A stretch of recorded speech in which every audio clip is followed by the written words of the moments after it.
fly in the sky. I can go twice as high.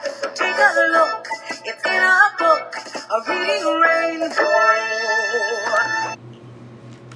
Oh, hi there. Today we're going to be reading the book Fireboat, The Heroic Adventures of the John J. Harvey by Maria Kelman. This book is about a retired fireboat that came alive during September 11th, 2001. Fireboat, The Heroic Adventures of the John J. Harvey. Written and illustrated by Maria Kelman. New York City, 1931. Amazing things were happening big and small. The Empire State Building went up, up, up. Babe Ruth hit his 611th home run in the Yankee Stadium. The tasty candy treat Snickers hit the stores. The George Washington Bridge was suspended elegantly across the mighty Hudson River. Champion Penley Calling of Blarney won Best in Show at the Westminster Kennel Club. On a hot and jazzy night, the word hacha was invented. Hacha, hacha. On a sunny, fresh day, the John J. Harvey fireboat was launched. There were 12 fireboats in New York City. The Harvey was the largest, fastest, and shiniest fireboat of them all. It had 5 diesel engines, so it could go 20 miles per hour. That's pretty fast. 8 pipes that could shoot 16,000 gallons of water per minute, equal to 20 fire trucks. A completely round steering wheel. Many brass nozzles housed in the gold room. A control dial in the pilot's cabin. A very nice can to oil all squeaks. Ropes called lines, and lots of levers, buttons, and buckets. There was a pilot and a crew ready in 2 minutes to fight the fires. They were a brave group. And there was a dog named Smokey, who did not put out fires, but had many nice spots. Harvey went up and down the river, fighting fires. It fought fires at the bustling piers. The piers were the places where ships and trains brought all manner of merchandise to be sold in the city, like wood and cotton and bananas and bubblegum, and everything. It fought the fire of the great ocean liner Normandy. Sometimes the Harvey just went out to shoot water in celebration. Many years passed. A new captain had come on board, Bob Lenny. He and his crew fought many fires, but New York was changing. The Twin Towers were now the tallest buildings in New York City. The piers were closing. 1995. The city no longer needed so many fireboats. The Harvey was considered old and useless. It sat in the water for 5 years, waiting to be sold for scrap. And then, a very surprising thing happened. A group of friends were eating at a restaurant called Florent. They had heard about the fireboat and decided something. Let's save the Harvey. Let's buy her. Everyone needs a fireboat. We won't put out fires. We'll just have fun. And they did. They took it to Cadell's ship repair yard in Staten Island. Even there they said, "She is old. It will be hard to fix her." But the owner said, "Fix!" So they fixed.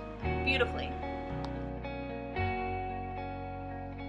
They repaired the 2 propellers, making them new with a shiny coat of brass. Brass does not rust. They repaired the holes with steel plates and covered the places where the rivets swept. They scraped barnacles and seaweed off the hull and painted her with a shiny coat of red paint. And once again, the Harvey was on the water. Tim, the engineer, keeping things running smoothly. Huntley at the wheel. Jessica, the assistant engineer, at the controls in the noisy engine room. Andrew welding. Chase helping. John fixing. Tom cooking. And Bob Lenny watching over everyone and being very proud. They made friends with the only other fireboats on the river, the Firefighter and the McKean. Toot, toot, toot, toot. A boat says hello with 4 toots. Everyone says, the Harvey is a nice old boat, but she can never be used to fight a fire. Never. But then, on September 11th, 2001, something so huge and horrible happened that the whole world shook. It was 8:45 in the morning, another beautiful and sunny day.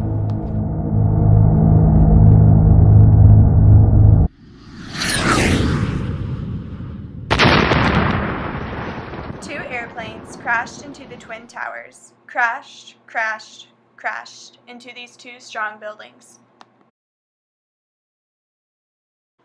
The sky filled with fire and smoke. The buildings exploded and fell down to the ground. Many people were hurt. Many lives were lost. The news spread. The city had been attacked. Everyone was terrified, but people were brave. The entire city sprang into action. Firefighters and police officers and doctors and construction workers and teachers and cooks and children and parents. The mayor was strong, he said. We will all work together. We will not be broken. What were the people of the Harvey doing when the planes hit? Bob Lenny was trimming hedges. Tom was drinking tea in his kitchen. Chase was walking his dog Radar. Tim was reading the paper. Andrew was welding. Jessica was writing a story. Huntley was reading David Copperfield. The Harvey was snoozing at the pier. They all had one thought: get to the Harvey. And they did. They called the fire department. John J. Harvey, ready to help. How can we help? The answer came. You can't help fight the fire, but you can ferry people to safety. But suddenly, an urgent message came loud and clear. John J. Harvey, where are you? We need you. We need you. The water pipes were broken and buried, and the fire trucks that had raced to the scene could not pump water. The firefighters attached hoses to the Harvey. The Harvey fought the fires alongside the McKean and the firefighter. For 4 days and nights, the Harvey pumped water. The crew took turns sleeping. People brought supplies: fuel, sweaters, gloves, pizza, sandwiches, and coffee. They worked and cried. They fought the fire until it was under control. Finally, it was time for the Harvey to go home.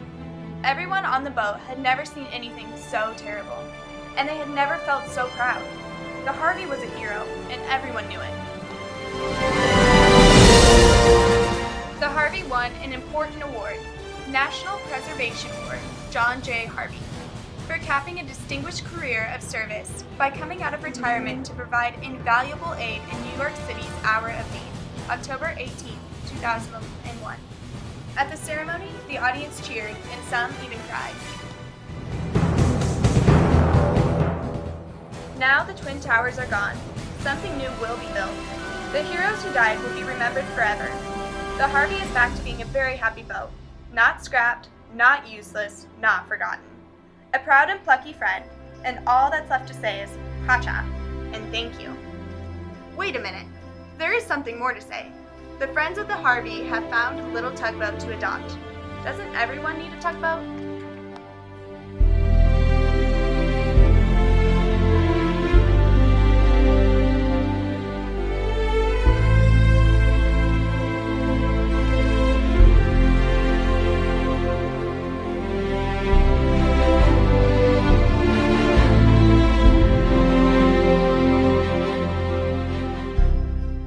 The Twin Tower attack was a real event that happened on September 11, 2001. At 8:46 a.m., news reports came in that a plane hit one of the towers. This just in, you were looking at obviously a very disturbing live shot there. That is the World Trade Center, and we have unconfirmed reports this morning that a plane has crashed into one of the towers of the World Trade Center. CNN Center right now is just beginning to work on this story, obviously calling our sources and trying to figure out exactly what happened, but clearly something relatively devastating happening this morning there, the south end of the island of Manhattan. That is, once again, a picture of one of the towers of the World Trade Center. When you can see these pictures, it's obviously something devastating has happened. And again, unconfirmed report that a plane has crashed into one of the towers there. We are efforting more information on this subject as it becomes available to you. Many people were confused as to whether or not this was an accident and were concerned about all of the people involved. A short time after, another plane hit the other tower, and it was clear that this was not an accident. America was under a terrorist attack. The towers collapsed, leaving a huge mess for the entire nation to clean up. America was strong during this time and really embraced the saying, "United we stand." Since then, one smaller tower has been built in their place, but the memorial remains in the place of where they stood. America will forever remember this tragic day and hold every hero in our hearts. Always remember, never forget. 9/11 will be a day that no one will ever forget. Everyone remembers where they were when the towers were hit. Here are some first-hand accounts from people who were elementary students just like you are today. On September 11th, I was in third grade, and we were in our classroom, and I just remember we weren't allowed to go outside for recess, and we watched like Ramona and Quimby on the TV. And I remember we had to wait inside for our parents to come pick us up from the building, and when I asked the teacher why, she said that planes were falling or something, so we were freaking out a little bit, but then when I got home, my mom explained it better. On 9/11, I remember I was in third grade, and I was in before and after care, but before school, and my janitor ran in and turned on the TV, and we watched the plane hit the Twin Towers, and I didn't know what was going on until I came home and my mom told me. So on September 11th, I remember it kind of clearly. Actually, I was at the bus stop with some of my friends on my street, and our parents and a neighbor girl had run up and was like, "You guys, like a plane just hit like towers," like, you know, just kind of like recapping what was happening. And but you know, at that time, like, our parents hadn't heard about it yet, and so I went to school and we watched it on the TVs like all day long, and I didn't really know what was all happening until I came home and my mom explained it to me more, but I just remember it was on the school televisions like all day long. I was in third grade when September 11th, 2011 happened, and I remember finding out about it when I was on the playground during recess, and I was really scared because a friend of mine's dad was in New York at the time, and she was freaking out because she hadn't heard from him that day. And so, in fact, she was actually rushed to the school office to find out if her dad was okay. So I just remember being really scared for the country, but especially I was worried about her and her family. Okay, when September 11th happened, I was in the 5th grade, and I went to a really small school, so I remember that they took all of the elementary kids, like kindergarten through 6th grade, and stuck us all in one classroom, and I remember watching it on the TV, but we were also young. I remember, like, we were really scared because we had no idea what was happening. As you can see, this event is permanently ingrained into the minds of those who experienced it. It changed many people's lives all over the world and taught us to stand as a united. This book is titled September 12th. We Knew Everything Would Be All Right. It is written and illustrated by the first grade students of H. Byron Masterson Elementary in Kennett, Missouri. How would you feel after a day such as September 11th? Many were afraid, but a first grade class in small-town Missouri chose to be brave instead of scared. This book displays how even in the hardest times, hope can still be found. At H. Byron Masterson Elementary in Kennett, Missouri, a group of first graders shed light on this tragic situation by showing that the next day, the sun still came up. 2 + 2 still equaled 4. There was recess the next day, and the birds still sang. The president said everything would be all right, and the children's parents still tucked them into bed before they went to sleep. Although times were hard, they still knew everything would be all right. To find out how 9/11 affected other people around the world, read 14 Cows for America, written by Carmen Agra Didi and illustrated by Thomas Gonzalez. It is June 2002, and a very unusual ceremony is happening in a western Kenyan village. A gift is about to be bestowed upon the men, women, and children of America, and an American diplomat is there to accept it. The gift is as unexpected as it is extraordinary. 9 months have passed since the September 11th attacks, and hearts are still broken. Tears flow from the eyes and hearts of Americans in Maasai alike as these warriors offer their gift to the broken American people half a world away. Word of the gift will travel by news around the world. Many will be incredibly touched, but for the Americans, this selfless gesture will have a deeper meaning of friendship, kindness, and love from a village far, far away. This inspiring story is September Roses, written and illustrated by Jeanette Winter. September Roses accounts for the story of two sisters from South Africa. These sisters grew roses of all colors in their greenhouse back home. In September of 2001, the two sisters flew to New York, along with thousands and thousands of their homegrown roses in hopes to attend a flower expo. Upon their arrival, tragedy struck. The Twin Towers and all of America fell victim to a terrorist attack. Everything came to a halt. The flower show was called off, the hotels were full, and all the flights home were canceled. Stranded, the two sisters put their flowers to use and showed all of America that there can be beauty within tragedy.